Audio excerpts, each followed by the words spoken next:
What's up, everybody? You're very welcome along to this evening's show. I am joined by the one and only Mr. Paddy Murphy. How are you, sir? Very good, my man. Very good. Ready to get into the beautiful news. Looking forward to your trip tomorrow as well. You're heading over for the Leicester game? Absolutely, I can't wait. I'm looking forward to it. As I said, my bank account isn't, but it'll take a rightful hit, but it'll be worth it. It'll definitely be worth it. I mean, it's a belter of a game. I love the fact that it's midweek as well, under the lights. First ever midweek game, first ever night game. Unbelievable. It's my first ever time being twice in a season as well, so we're upgrading. We love it. Nice. That's what we want to hear. Look, ladies and gentlemen, as always, we're brought to you thanks to our friends at manscaped.com. Don't forget, you can get 20% off and free shipping with the Anfield Agenda discount code WFM20. That applies store-wide. So, look, enjoy yourselves. Right, Paddy, loads to get through. Let's start with the news that Sadio Mane isn't back yet. Obviously, did you see the videos of him celebrating with Senegal, by the way? I mean, I'm feeling that. That was class. Unreal. I love the passion from the Senegalese, and it's unbelievable to see what it means to them. First time ever, and buzzing for Sadio, and rightfully so. Give him an extra break. He deserves it. He's a champion, so yeah, enjoy your little rest up. Yeah, they definitely deserve it. And again, Mohamed Salah shows back up, and the first thing he says to the gaffer is, "I'm ready." I mean, is the man a pro or what? It's unbelievable. The mentality is unbelievable to see. I'm surprised. I thought that maybe the club would have advised him to take a break, but I'm buzzing, obviously, because I'll be able to get to see Mo again. Hopefully, he'll start, because we do need him, and it's a must-win game, to be honest. But yeah, the mentality from him is unbelievable, and the rest of the Premier League should be scared, because if he wasn't already driven enough, that final loss is giving him the fire in the belly. So we're going to have an exciting few months. So what I wonder about, though, and again, Mo will be ready to play, no doubt about that. He's an animal. He's a physical specimen. But with the gaffer talking about player welfare so much over the last few years, and rightly so, is it right to start him in this one after the amount of minutes that he's played in recent time? No, I don't think so. I'd be giving him the game. I wouldn't go near him at all. He's played a lot of football, 3 lots of extra time or something in a row. So for me, I wouldn't play him, from a logical decision. I think we can cope without him. And if we lose him to an injury, it could derail the whole season. I know he's a phenomenon and he's fit. But you never know. Like, that's a lot of football, So I wonder, though. I mean, if you're Mohamed Salah and you say I'm ready to the manager, the big call to leave him out as well. I mean, you want to keep his spirits up at the minute, obviously, after what happened in the AFCON final. So it is a difficult one, but I'd say we'll probably see him on the bench to start. I would imagine so, but that's the thing. If Salah has said I'm ready, if he gets checked, the Klopp might feel like, well, I'm not going to piss him off even more after losing that, so maybe I'm going to start him. But I don't think so. I reckon we'll see him named on the bench and he'll come on if he's needed, if the game is in the balance. But hopefully we can start with the second choice right side of player and get through Leicester comfortably without needing Salah. Yeah, great news as well. We've no injury concerns. I'm not going to say that again. We've got no injury concerns going into this game. Unbelievable. Full strength Liverpool for the first time since the Leeds game, maybe, which is incredible. Which, we'll get on to it, I'd imagine, at this team selection, but I'm very excited at the possibilities. And our full strength team, our full depth is really special. It really is. We've really done something. We finally, hopefully, we can avail of that for a while. Like, no team is free of injuries, of course, but hopefully we can maybe get a little purple patch of nothing, no injuries. Just to go off Liverpool for a brief second, just really quickly, I seen someone on Sky Sports earlier on. It was a little piece that said, "Is Ronaldo undroppable?"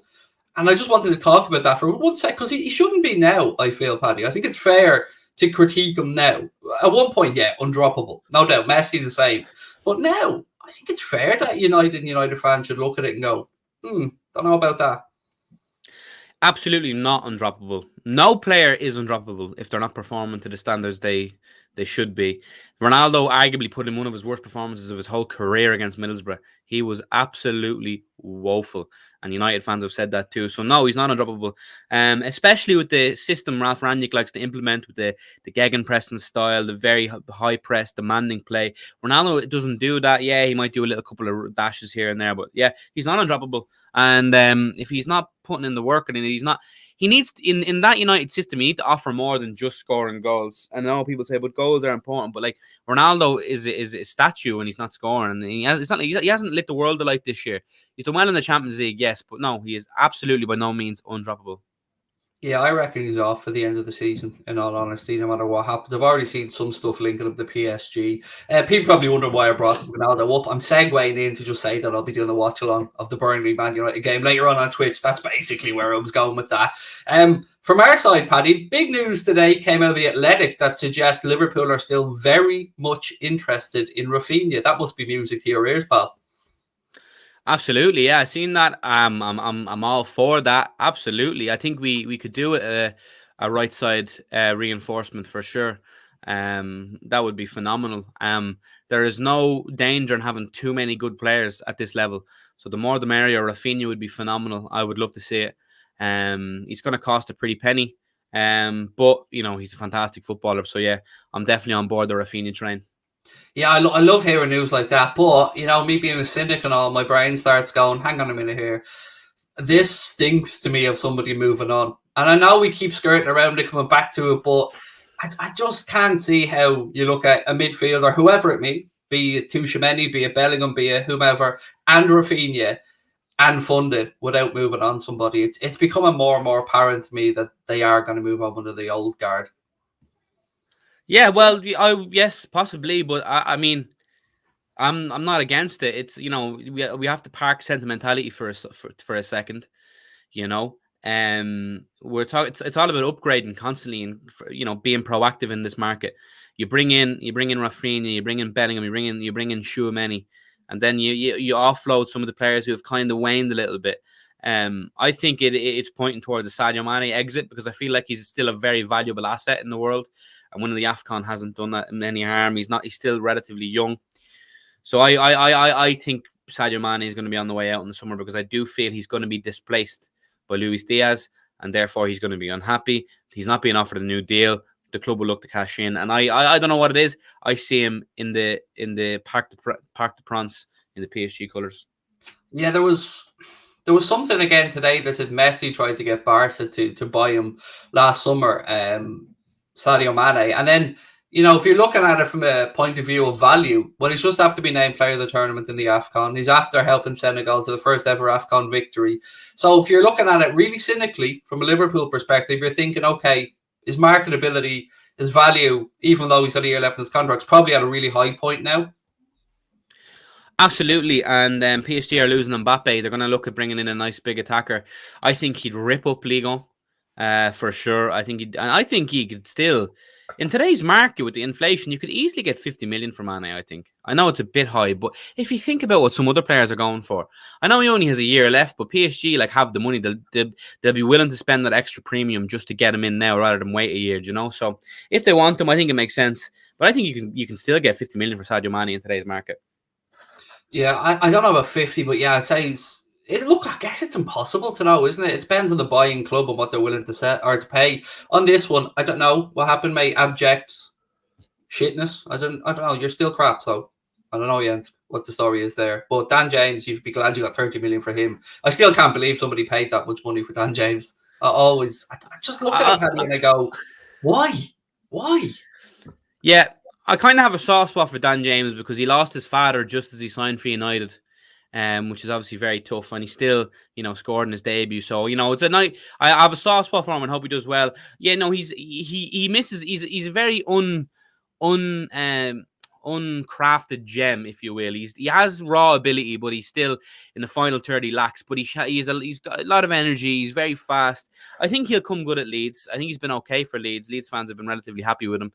So yeah, no, I get what you mean though. At a top club, he leaves a lot to be desired in the final third. But yeah, I hope he does well. I have a weird soft spot for him. I don't know why. I think it's the dad thing. To segue it back, sorry, I had to just bring that up because it was a super chat, so I went off topic. But to get back to the Mane thing, again, you start to piece these things together, Paddy, and we've seen articles about links to other clubs, but the most telling thing to me has been that there's been no approach, and we've seen this from a couple of journalists now to say that, to the best of their knowledge, there's been no approach to Sadio about renewing his contract.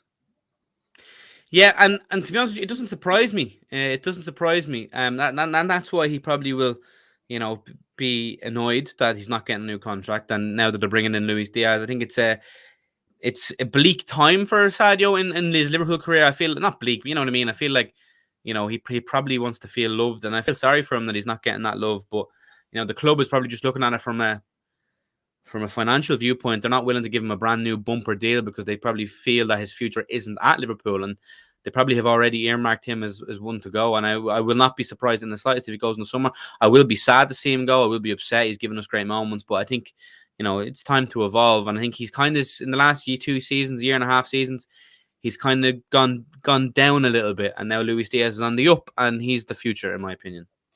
I have to say, I do have some sympathy with Sadio here. If I was in his position, I'd certainly feel like I'm not getting the love. I'm not getting shown the love by the club for a period during which he was a massive part of our success. So it's such a difficult one because we love the players. We understand it's a business. We are sentimentally attached, of course. But ultimately, we can't keep these boys forever, as much as we keep talking and going on about it. And look, my big fear here, Paddy, is that we're talking about Mane and Firmino, but that maybe Salah is going to be sacrificed. And that's, I think, what's playing on all of our minds. Yeah, well, see, that's where things change. That cannot happen. There's no sacrifice for Salah. There's no world where that'll be accepted. He is still very much in his prime. He's still very much at the forefront of what we're trying to do as a club and as an organization. And, Mane, I wouldn't, I'd be sad to see him go, but, it's all about improving. And Luis Diaz, I think, will be an improvement on Mane. Firmino, I love Firmino, but he's no longer the main man anymore. But Salah, that is the one where he is very much still at the forefront of his powers, at the peak of his powers, and there is no world in which we would accept him being sold. Even if it means bringing in Bellingham and Raphinha, I still wouldn't accept that. Maybe in a couple of years' time when he's a little bit older, yes, but right now, no chance. What about if somebody threw 100 million down on the table and we could potentially, let's say, explore a Haaland or somebody of that stature or ilk? Now it's hypothetical, of course. It'd need to be 200 million for me to even remotely think about it. I'd love to know what the chat think on this one. I mean, I started to explore this yesterday in my head. That's why I'm bringing it up, because I'm looking at the situation from the outside and wondering, am I just hooked into this as a fan who loves Mohamed Salah? And if I removed the fandom from my thinking, is there any business sense to selling him for, let's say, 100 million quid with a year left on his deal? I still say no, but I feel like it's something that I think FSG will explore by crunching the numbers. I'm not saying they'll do it, but I think they'll certainly crunch the numbers on it. Yeah, no, for sure. Yeah, there probably is people there that are thinking about that. But yeah, but for me, no, there is no sense to it. Because it's not like he's at the peak of his powers. He's playing better than he ever has for us, showing unbelievable numbers, and not only that, not only is he showing numbers, but he is very much the system. When we don't have him, we play differently. He thrives on how we play. You may shop around and find like the next Mo Salah for sure, but there's no guarantee that he comes in and hits the ground running again.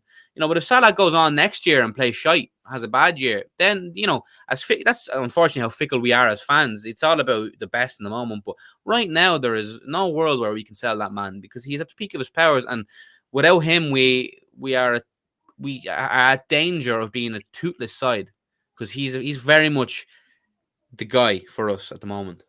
Yeah, no, he definitely is, mate. Yeah, it's gonna be a strange summer next summer. I feel like we're going to have points in the summer where we're delighted. I feel like we're going to have points in the summer where we're frustrated. But ultimately, I think if we get to next summer and Mo hasn't signed yet, I'm going to be a basket case worrying about this. I feel like it's going to be sorted by the end of the season, before the end of the season for sure. He wants to stay once his demands are met. He's not being unreasonable, in my opinion. It's the way the world is going. This wage structure, I'm not breaking it. It's irrelevant. It has to be broken if you want to keep Mo Salah.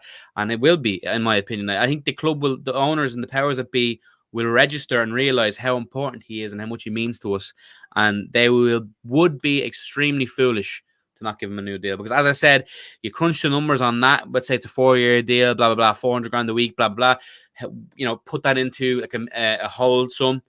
maybe it's 150 million, 100 million. You could not go out and get someone to replicate the number Salah does, even for 100 million. You couldn't. And if you can name someone, I'm all ears. But you couldn't, because Mbappe and Haaland are going to be above that, and Mbappe's already Real Madrid bound anyway.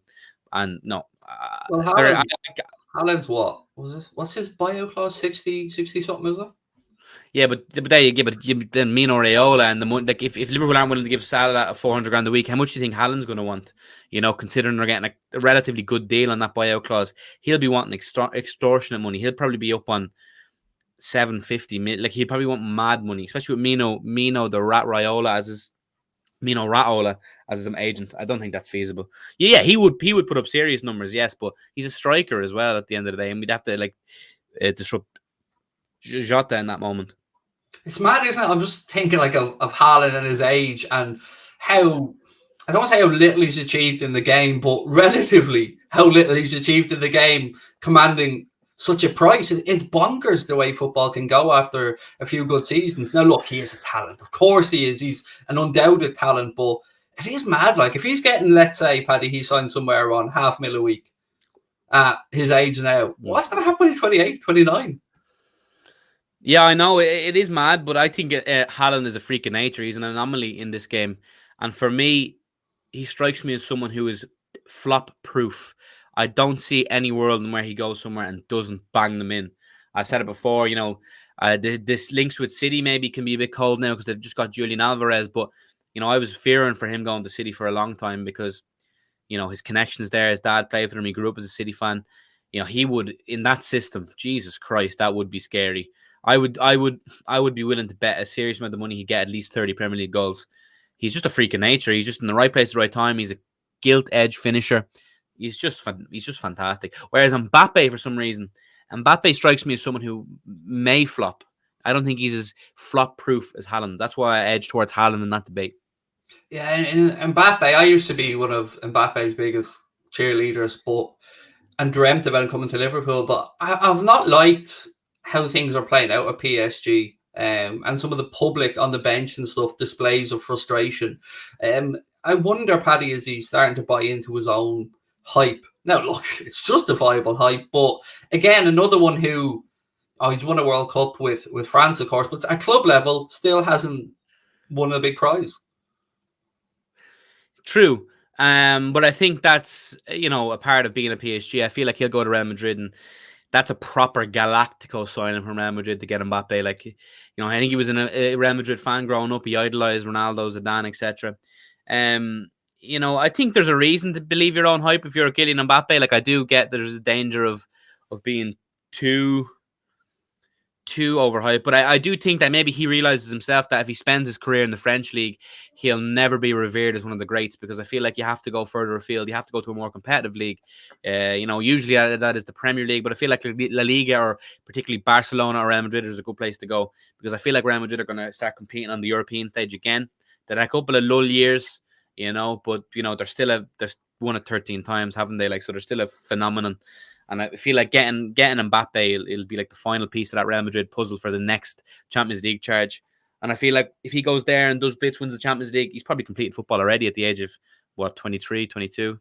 No, it's nuts. It's nuts. Insane. So here's one, right? John Rock said Haaland total deal will be about 300 million over 5 or 6 years. Okay, that's fair enough. But my point would be, in 5 years, you would probably claw back half of that minimum in a transfer fee from, so the actual cost over those 5 or 6 years then becomes considerably less.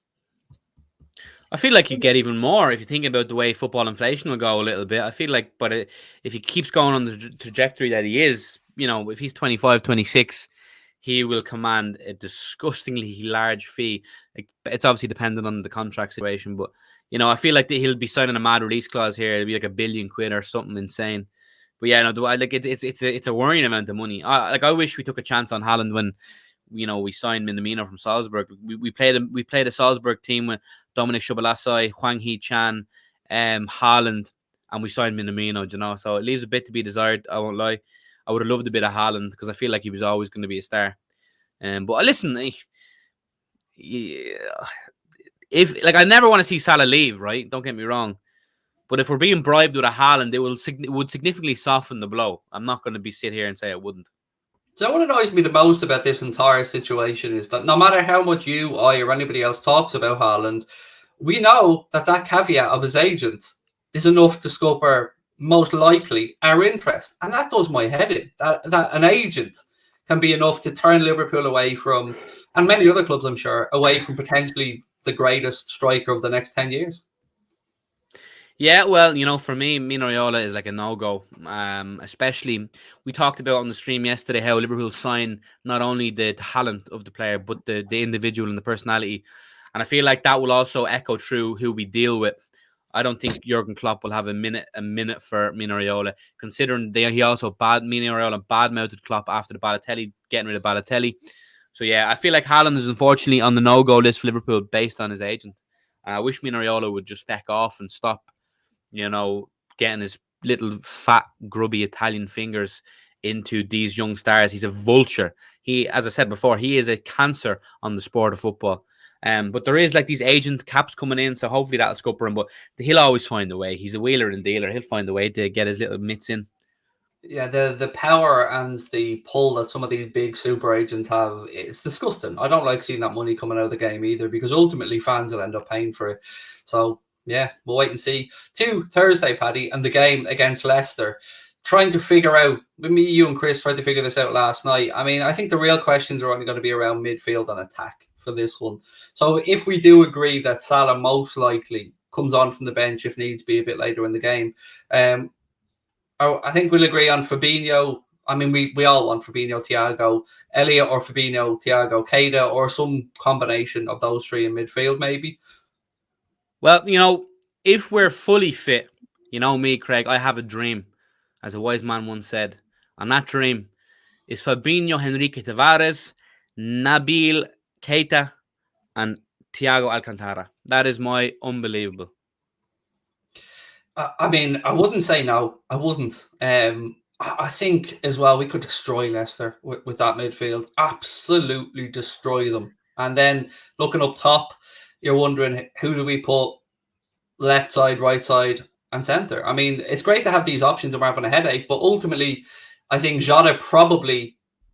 Actually, I don't know. I'm saying now I think Jota probably plays in the left, but now I'm second guessing myself and I haven't got a clue. I don't know if he will, or if we'll see Luis Diaz start on the left and Jota maybe on the right and Firmino through the centre. I'm a bit confused here.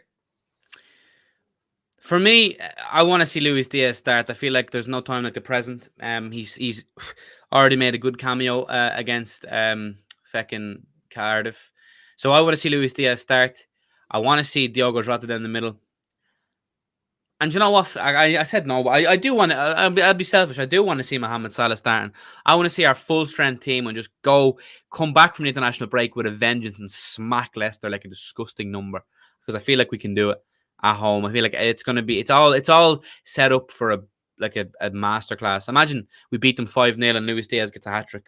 Oh, Jesus Christ.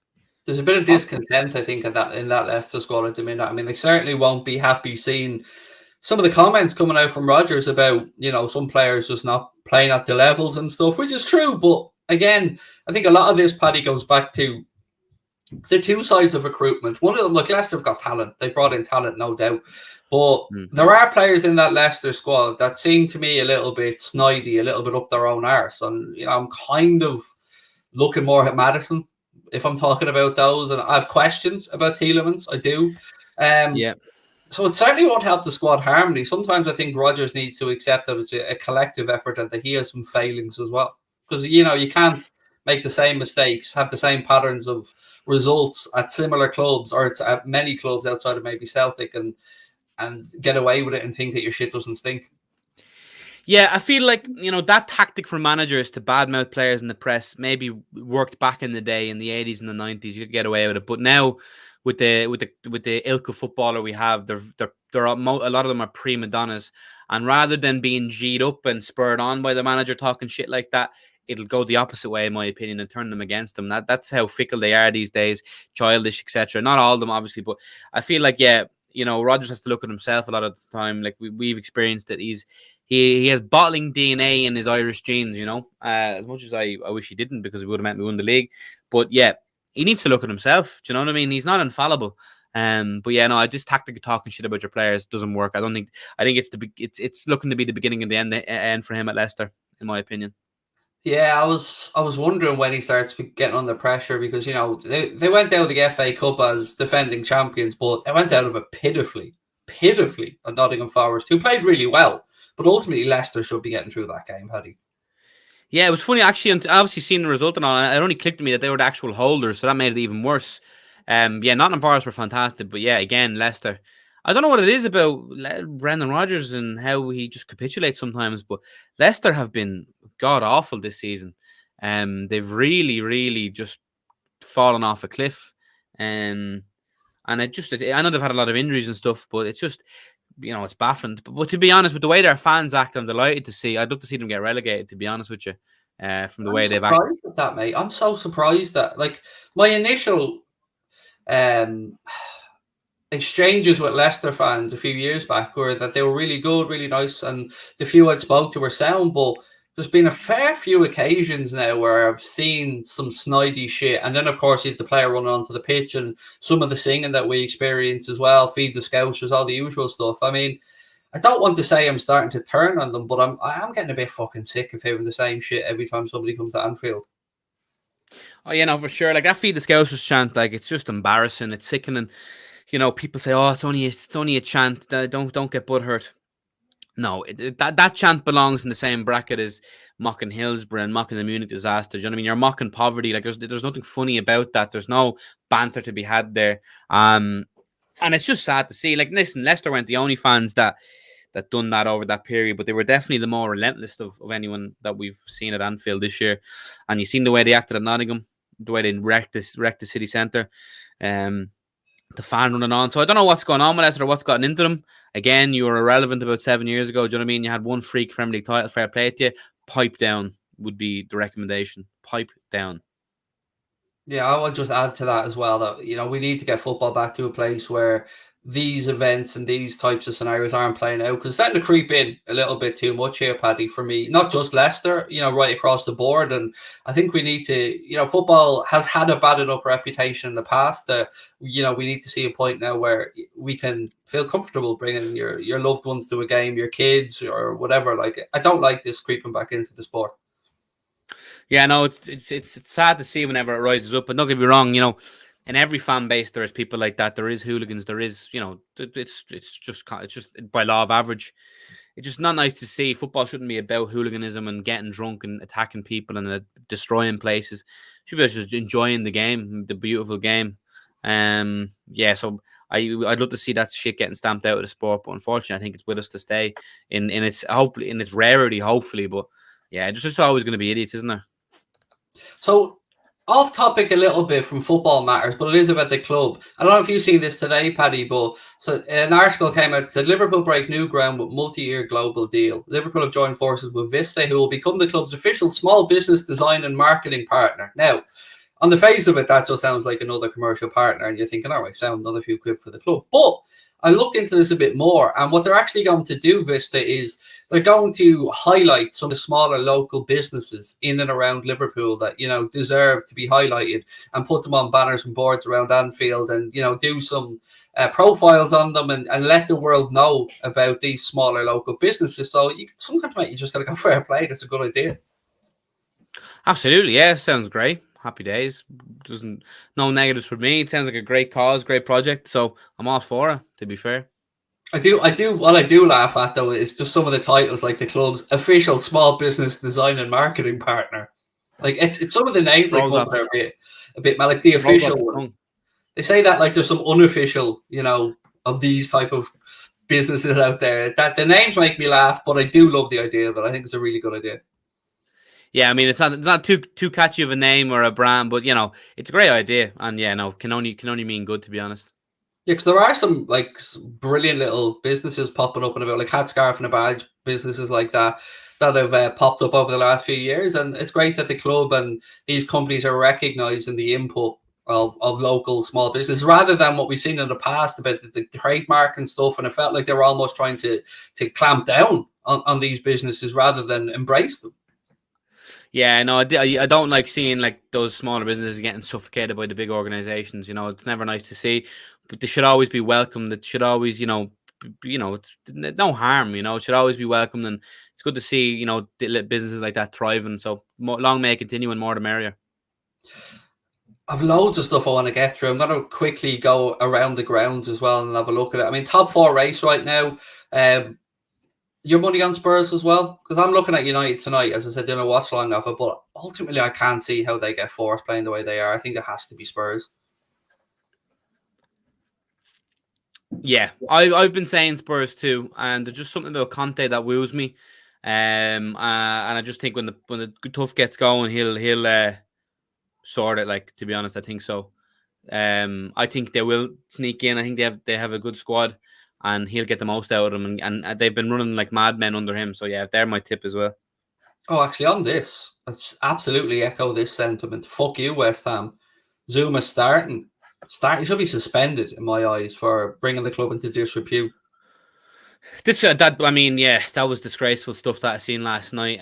You know what I mean. And I had a lot of people trying to say, "Oh, it's only a cat," and all. It's disgraceful. If you can, I hate cats, but I wouldn't do that. Yeah, no. If you can do that to an animal, you have a vicious streak in you. So he should be reprimanded. He should be. I mean, obviously, it's not as open and closed as like a more severe thing. It is severe in my head, but I don't think the club are going to sack someone over that, unfortunately, or whatever. But he definitely should be suspended. Definitely should be rehabilitated. He definitely should be educated. He should have to attend community service, things like that. But the fact that he's starting is a bit bizarre. They really should have. About it is there were kids. There were kids in the house at the time. You could hear them in the background and stuff. And that is no example to be setting to kids. None whatsoever. No, it's disgraceful and it's distressing to see. Like, again, it's a living being. It's a living thing. If you can do that to another living thing, what's stopping you doing it to a vulnerable old lady or you know what I mean? Like, people might say you're reaching, but you're really not. Like, not a lot of people would have that in them, and it's a disgusting, depraved act. And whatever this shite about it was a spur of the moment thing. Was it fuck? He then chased it around, threw shoes at it.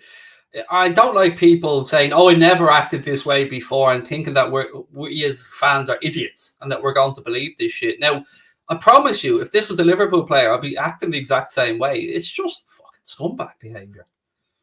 Oh, absolutely. I get that as well. Oh, if it was a Liverpool player, blah, blah, blah. No, it would be the exact same. But we don't have scumbags at our club anymore. I mean, there's been a few unfavourable characters in the past, don't get me wrong, but it wouldn't happen. But if it did, it'd be condemned in the same way, probably even more severe. We'd probably be even more offended by it because it's someone who you were looked up to, Here's Mammy Liz looking out for you to say have a great time and hydrate. Very important that you hydrate, Paddy.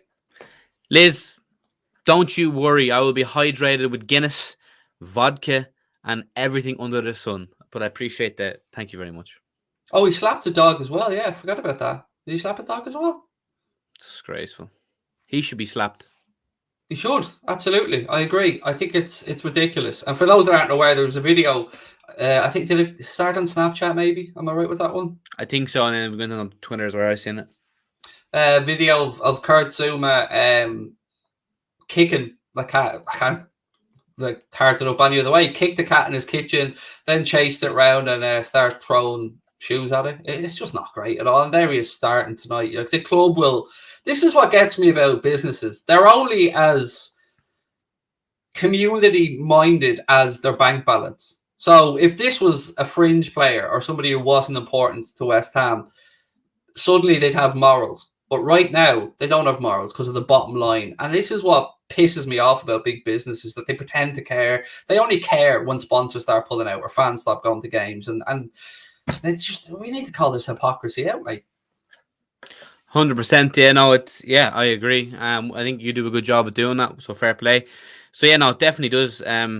They only care, as you said, when it's, a financial decision then, but it is I can't believe it. It's a kind of bit disgraceful that he's actually been starting. But again, as you said, it's just the way it is. People only start caring when it affects numbers and checkbooks and all that nonsense. Just to get back to Raphinha, because there are some people coming in a little bit late and wondering what the Raphinha news is. It was put out today by The Athletic again that Liverpool still hold a serious interest in Raphinha for the summer. For you, outside of potentially Jared Bowen, are there any other players that you'd like to see Liverpool looking at if we're to bring in another attacker? And let's say Raphinha becomes too pricey or doesn't work out. Yeah, well, perhaps Anthony from Ajax is a shout. He's a good rising talent. Ajax, they always produce ballers. I think he's very good. But no, I think he's another Brazilian. So no, that similar ones. I haven't really looked into it much more. Chiesa is always one that I liked, but again, he's just out with a serious injury, so I'll probably steer clear of him. Hopefully, he can get his career back on track after the injury. But no, I'm all aboard the Fekir. The Fekir. No, not anymore. The Raphinha train, the Jared Bowen train, and then failing that, maybe an Anthony. Yeah, I like the players you've mentioned. Also, Harvey Barnes, I've been a fan of for a while. Actually, again, another one I think could work in our system. On top of that, Pedro Neto is somebody who I loved before he got injured. I mean, I was almost convinced myself he was going to come to Liverpool. You just look at some of the players like Bowen as an example, and you can see how they fit into our squad. And I'm the same with Barnes and Neto. Yeah, for sure. Barnes, yes, he's definitely shown flashes in his Leicester career. And I think like under Klopp, like he definitely would rise a level. Pedro Neto for sure as well. Yeah, sounds good. All of the above, please. What? How do you feel about Dybala? On a free in the summer. For me, it's always been a no on Dybala. But there's a lot of Liverpool fans I've seen that think he might be worth a punt on a free transfer with, I know, semi-decent wage, but he's 28. He's 28. Like he's no youngster anymore. Not for me. I feel like it'd be destined to flop. I think like he has shown flashes of brilliance and on his day is most definitely world class. But no, I don't think he'd work for us. And for me, even if he was free, that's all well and good. But he would command a large wage. So for me, no, I wouldn't be for it. Yeah, I'm the same, and I don't want the pathway blocked for younger players that I think, like for instance, Kay Gordon as an example. I've never really bought into the Dybala stuff. I feel like every year for the last 5 years he's been linked with the Premier League and he's never left. No, I've never been really sold by Dybala. I mean, when he was at Palermo back in the day, he was phenomenal, and he has been phenomenal at times for Juve, but overall inconsistent. I would suggest. So for me, no, I wouldn't want him. I don't think he'd do well in the Premier League either for some reason. Maybe in a Man City system he could. And don't get me wrong, if he went out and signed him tomorrow, I wouldn't be angry about it. I'd be like, oh, okay, fair enough. Maybe it will work out. It's worth a punt, I suppose. But yeah, I wouldn't be like overjoyed by it or care too much. On getting back to an Irish context for a second, what's your take on the Creevy and Kelleher situation? Because I know you've been asked this a lot on TikTok and on other stuff as well about should he look to leave Liverpool to cement his Irish place potentially or to challenge Gavin Bazunu. Obviously, and you're maybe the same. We're completely biased here. Having an Irish goalkeeper at Liverpool is a big thing. And knowing that he's going to play in the League Cup final and walk out at Wembley is massive. And I think he can achieve what he wants to at Liverpool and still challenge Bazunu as best anybody can. Yeah, I mean, as you said, it's great to have an Irishman in the squad. As always, we went a couple of years there without having one. He may, for his whole career, he may grow elsewhere if he's a week in, week outer. However, he is playing the cups, and that's a good few games every year. He's an understudy to one of the best goalkeepers in the world. It is unfortunate he's frozen out by Gavin Bazunu at the Irish level, but Gavin Bazunu I just think is that little bit better. And maybe I'm biased in that because good old Gavin, but it's a tough one on Kelleher. I feel like he's grown a lot at Liverpool in the way he has been. But if he wasn't getting the cup games, maybe I'll be definitely he has to go. But he is, and he's getting valuable experience. So I think he can stay there for sure. Yeah, he's getting the 2 cups as well by Klopp this season so far, which is fantastic. I think Origi's back training as well now, if I'm right as well. I think he's finally. I feel a bit. I don't want to say he's been unlucky, but we were looking at Origi for that period when the lads were at the AFCON, and as always with us, make plans don't work out. Yeah, of course. It's a shame that he wasn't around at that time, but he's a nice asset to have off the bench. I still love Origi, still have a soft spot for him for all the clutch moments he's provided us. But I think that this will be definitely his last 6 months at the club. I feel like he'll be moved further afield. It is baffling that he didn't go anywhere in January. Maybe the club were reluctant to, or just didn't get the right offer. But he's still a fantastic footballer, and he's very efficient off the bench. I think we talked about last year, he looked a bit stinky because he was starting and he was coming into a terrible team, because a team that was underperforming. But now he's coming into a team that is firing all cylinders again, and it's easier for him to slide in there and take a chance or two. So, no, I still love him as an asset off the bench. It's good to have him back. So hopefully we see him on the bench on Sunday, or Thursday, sorry. It's nuts how much we all kind of panicked about the AFCON and stuff, and then we see we're pretty much perfect during the AFCON with the results that we had, progressed in the cup competitions, 1 or 2 league games. And I mean, it is just mad, mate, the space of a couple of weeks, how the whole fan base with the Luis Diaz signing as well, it's just being pumped up, and there's just a good feeling around. Yeah, 100%. It's been a nice little turnaround. I think the streams we were on like a week and a half ago, 2 weeks ago, we were all a bit angry, a bit upset, a bit frustrated. But yeah, it's amazing what an elite signing can do for the mentality of the fans in the club and the whole feel good factor. And we're in a really, really good spot. And it's just a very exciting time to be a Liverpool fan. This season has the potential, as I've said, to be the best under the Klopp era.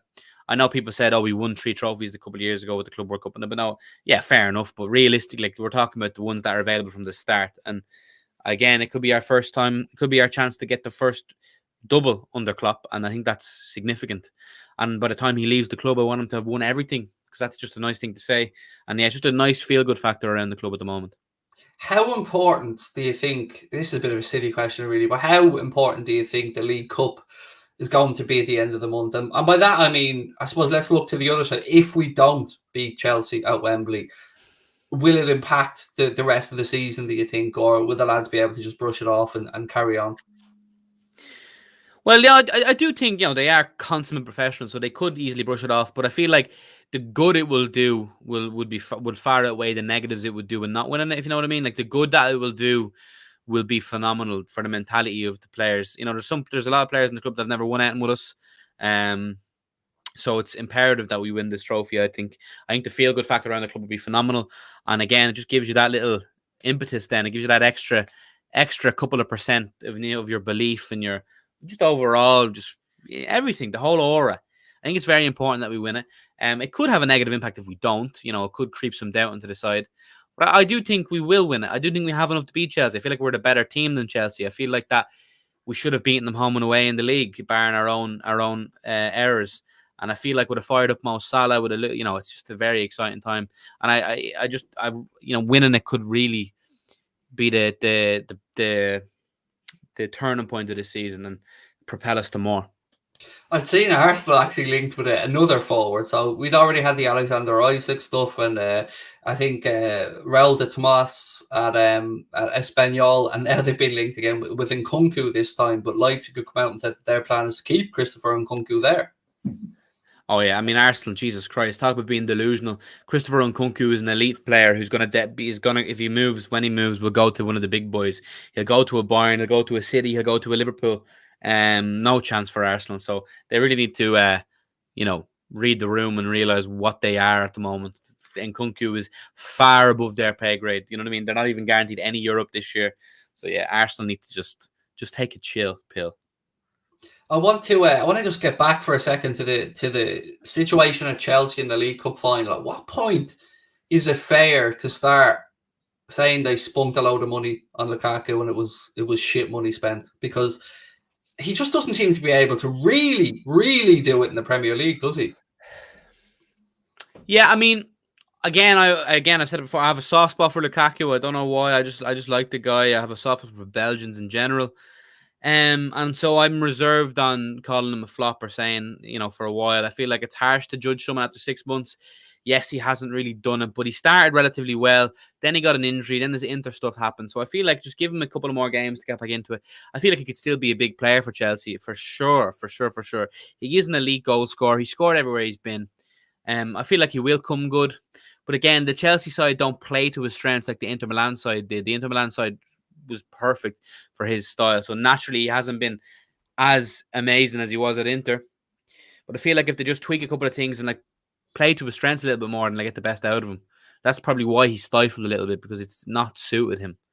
100 million though, 100 million. I never understood how they came up with that number. I mean, they could have went out and got Haaland for that money, pretty much. I mean, I don't. And look, it seems to be a pattern here, because it's not like Werner set the world alight since he went there either.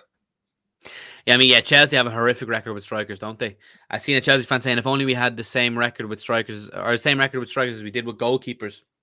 They seem to always find gems of goalkeepers. You know, they've had Czech, they've had, well, Mendy. They've had a couple of good ones anyway. I've seen the comparisons, but yeah, their striker look is very poor, very, very poor. And ironically, the fella they sold to Roma, and Tammy Abraham, was doing really well for them. You know, maybe they should have kept him and persisted with him, but you know, the Werner one is a strange one. I know we were close to getting them, and they kind of got in ahead of us. But I think that if Werner had came to us, he would have done well. I don't know what it is. I feel like the glitch in the matrix would have just worked out, and he would have banged them in. But yeah, I feel like he's not a clinical goal scorer. Kai Havertz as well. The attacking wise, they've had always a bad time. I feel like Timo Werner will regret not coming to Liverpool for the rest of his career, and I don't care if people at me and say he won the Champions League, or I don't give a shit. He would have been far, like you said that. I think he'd been far better at Liverpool. And look, and Kai Havertz, I see a couple of people in the chat talking about him. I mean, look, he's legit. He's going to be a great player eventually. Like, there's no doubt about it. He is just top class, and he kind of has that vibe of Mika Ballack during his time at Chelsea as well. But Florian Wirtz is doing pretty good. I don't know if you've seen the weekend, mate, but Leverkusen absolutely whooped Dortmund 5-2. Yeah, unreal win for Leverkusen, and they always produce ballers. But yeah, on the Havertz one, yeah, I do think he'll come good as well. But and the Werner one, it's a weird one. Was it 5-2 or 4-1? Sorry, I watched so many games I can't remember which one it was. 4-1 wasn't the last time I seen it. But yeah, you watch so many, to be fair. But I do with the Werner one, it's a weird one. I think when it comes to strikers, one bad patch of form can be enough to ruin a striker, because they just get it into their head that they, you know, just it's all about a confidence game. And I think if he came to Liverpool, I'm glad he didn't in the end, but because we got Jota, but I think he would have been class. I feel sorry for him, and yeah, he has won the Champions League, but you know, that's all well and good. People said that about Torres. Oh, well, he won lots of Chelsea, yeah, but he was absolutely dreadful. And you know, grand that he was winning trophies, but you can imagine that he wasn't having a great time when he wasn't banging them in. But yeah, I'm glad they're cursed with forwards after taking Torres off us.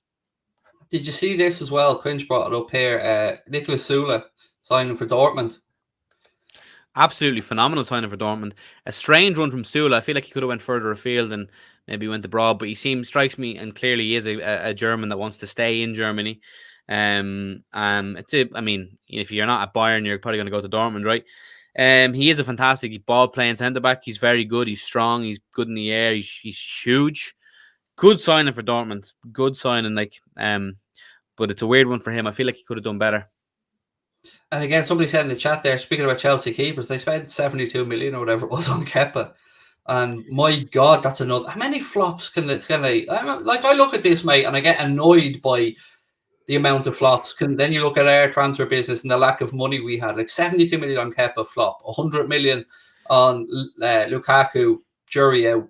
I can't remember how much they paid for Werner. Certainly hasn't hit the ground running yet. 70 maybe. A lot of money.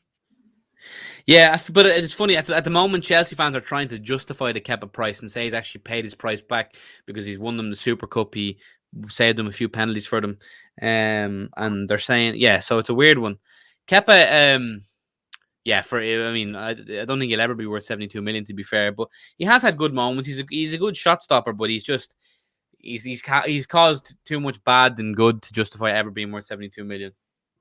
Yeah, well, I think we just ruined the market when we bought Alisson. Basically, just got value from it. There is value for money. Actually, United. Somebody in the chat said Ronaldo has been benched tonight. Really? Yeah. Well, I'm not surprised. They could be in for a tough night tonight, and by God, if Burnley win, I'm gonna have a laugh, and as will you. That's what I'm going to He's semi-hoping, just fingers crossed. And then tomorrow I'm going to do Villa Leeds to have a little look at Stevie G. But another massive game tonight in the Premier League sees Newcastle and Everton. I mean, if Newcastle win that, they've dragged Everton into the relegation battle. Massive game, and I genuinely can't call it either. But yeah, if Everton lose this, they're in and amongst the trouble. But new manager bounce for Everton, relatively new manager bounce for Newcastle. Signings, I'd imagine Bruno Guimaraes will start. I don't know if the lineups are out, but that'll be big if he does. I'd imagine I imagine they're going to start Van de Beek and Dele Alli as well. So it's going to be a really intriguing game. So hopefully we see a United loss and a Newcastle win. Yeah, it'd be interesting. See, I don't know. How do you feel? Like, I know your brother's an Everton fan, but I have to say, over the years, as much as I've bantered Everton and wanted them to do shit, I've never got to the point where I've wanted them to be relegated. Somewhat for the city as well. No, I said that. Yeah, I'm not too fussed on them getting relegated. I think they need to stay in the league for the Merseyside derby. And yeah, I've never had a bitterness towards Everton. I feel like that stems from them not being ever good while I've been around and been a fan. So I've never been threatened by them. They've never hurt me, if you know what I mean.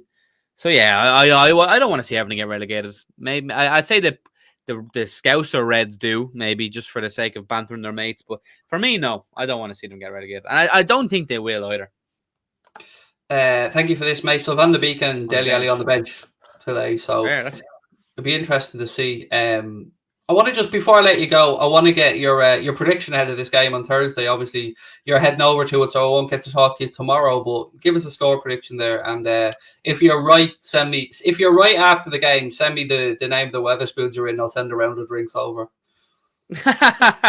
No problem. The Wetherspoons over there a while, but I appreciate that. Right, well, okay.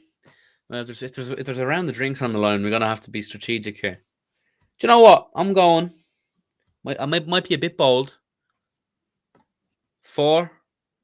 You know what? I don't think that's ridiculous. I don't. I think this could be a game where if Leicester don't show up and play like they did against Forest, they will have their asses handed to them. And with a hungry Harvey Elliott, a Luis Diaz, Mohamed Salah back, a full Anfield, a Paddy Murphy in the lower main stand, I mean, they need to watch out. If I don't see you standing up and screaming abuse at somebody or getting the song started, they're going to be disappointed. I'll be keeping an eye out for you. You will. I'll be Instagramming. I'll be doing the whole shebang, making an arse myself. My sister, I was out the other night. My sister said, "Why do you record everything?" And I wanted to say to her, because I'm a content fiend. I love it. But yeah, no, I'm so excited. I can't wait. Night game. Possible Luis Diaz start. And yeah, Leicester are just a bit shy, aren't they? Now, the only thing that could work against us is the fact that they just got tanked in the FA Cup, and so they're going to have the fire in the belly. But I think they can have all the fire in the belly they want. They feel like we're going to be far too strong for them. I was on Twitch last night doing a FIFA stream, and we were trying to figure out some sub goals and stuff like that. And we had a few. One was that I'll get a beard transplant.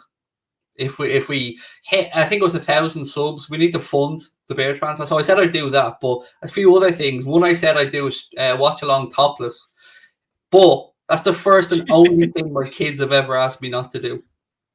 Really? My daughter said, just pull that one. I don't give a shit what else you do, but no to that one. So have to listen on that one. But I mean, Connor didn't even know you could get a beard transplant, by the way. Well, neither did I until you've told me. I could do it getting a bit Mate, here. You've got 50 times the beard I could grow. There's not a hope I could grow that. I know, but it's kind of like a half a beard really, because it doesn't grow around it doesn't link up. But I didn't know you could I genuinely did not know you could get a beard transplant. That is amazing. There's been a fair few people get them.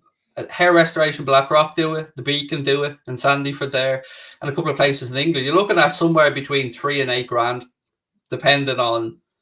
There's 12,000 follicles. I was looking into it a little bit here because I don't give a shit about the top of my head, never have. But my dad couldn't grow a full beard, and I can't grow a full beard. I've always wanted to. I've always wanted a beard. A beard would suit you, to be fair. Like a big dirty beard would suit you. Possible. I didn't. Yeah, there you go. Like, yeah, let it grow out yourself naturally, and then let them fill in the dots. That's possible. Pretty much where it is. Yeah, fill in the dots. I mean, I'm like Patch Adams. Like, I've just got clumps of hair in places. Yeah, it is mad though. I love that we're able to talk about this stuff more openly now as well. I mean, I'd never get a hair transplant because I couldn't be arsed. I'd still shave my head one way or the other. But I do love the idea of getting a beard. You look like you could grow a head of hair though, couldn't you? I could. I absolutely. Yeah. I'd probably, like, being a 40-year-old man, I'd probably have some tinning at the back. But yeah, look, I do have a head of hair. Like, I feel scruffy with hair. My wife won't let me grow it, but she let me grow a beard. I just can't. I could grow a goatee, but that's it. The goatee wouldn't look too shabby either if you just let it grow out. You know, beards are like a man's makeup, aren't they? I'm never going to shave again in my life. People might say it looks a bit scruffy, but trust me, without a beard, we're not looking too fresh at all. But I love it. I will be full on Thierry Henry, sparkly beard and all the products and everything like that. Manscaped won't be able to make the shit quick enough, Paddy. Oh man, I know that those. Oh yeah, unbelievable. Beards are unreal. I can't imagine myself without a beard or facial hair. Yeah, I will wait and see what the future brings. Anyway, we'll bring this one to a close. I'm going to run over to Twitch in about 10 minutes for the watch along of the Burnley United game. And then tomorrow, I'll be doing Villa and Leeds over there. Anything that you got coming up, Paddy, on Twitch or TikTok or before you head off? Yeah, I'll probably be heading on Twitch about 8 o'clock tonight to do a bit of cheeky bit of FIFA, bit of packs and stuff like that. So if anyone is not watching watch-alongs, you can head over and say hello, Mr. Paddy Murphy on Twitch. Yeah, do go over, say hello to Paddy, show him the love. And again, thank you to you guys for tuning in. Appreciate your time as always. Thank you to Mr. Paddy Murphy and to our sponsors at manscaped.com. Don't forget, keep an eye out for Paddy at the game. You're going to be wearing the white top, the white tracksuit top? Oh, yeah, absolutely. White tracksuit top, the black and gold Allison GK top. You'll see me. I'll probably wear the Klopp hat as well, just for extra protection. You'll see. Well, you enjoy yourself, my man. It's well deserved, and I hope you have a blast. Thank you, sir. Appreciate that. We'll talk to you guys soon. Take care. Bye-bye. See you, chat.